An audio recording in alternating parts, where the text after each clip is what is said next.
India was the first country to meet the Paris Agreement commitments, achieving 9 years ahead of 2030 our Paris commitments. 9 years ahead. We all talk in terms of energy, traditional energy not being friendly because it's a fossil fuel, hydrocarbons, you need to move away. Yes, I think we do need to move away. And India is in the forefront of doing that. If you look at our achievements, we were doing biofuel blending up to 1.5% when Modi ji assumed the reins in 2014. We had a target of 10% by 2022 November.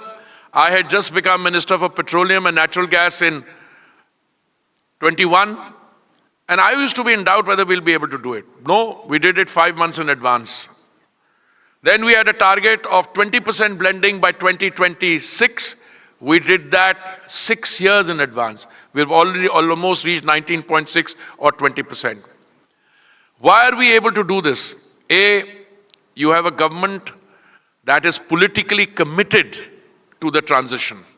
A government which is putting in place an ecosystem which will enable that transition.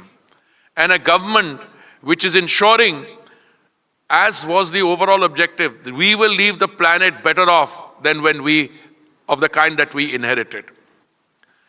A transition by definition involves a journey. The journey being pure fossil fuels to pure green energy. That is what would be called total sustainability.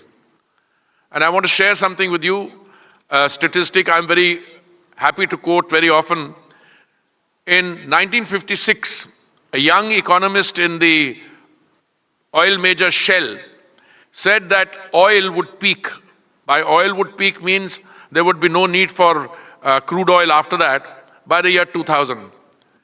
Not only did he get his assessment wrong, but he got several other things wrong and created total chaos. Today, we are in 2025. We are set on the journey. Our biofuel targets have been achieved 6 years in advance. We are stepping on the gas, literally, pun intended, on compressed biogas. We are moving down green hydrogen.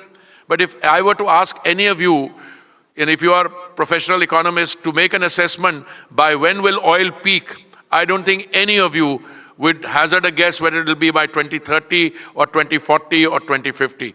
Because in order to make the transition meaningfully, you must also have green energy ready.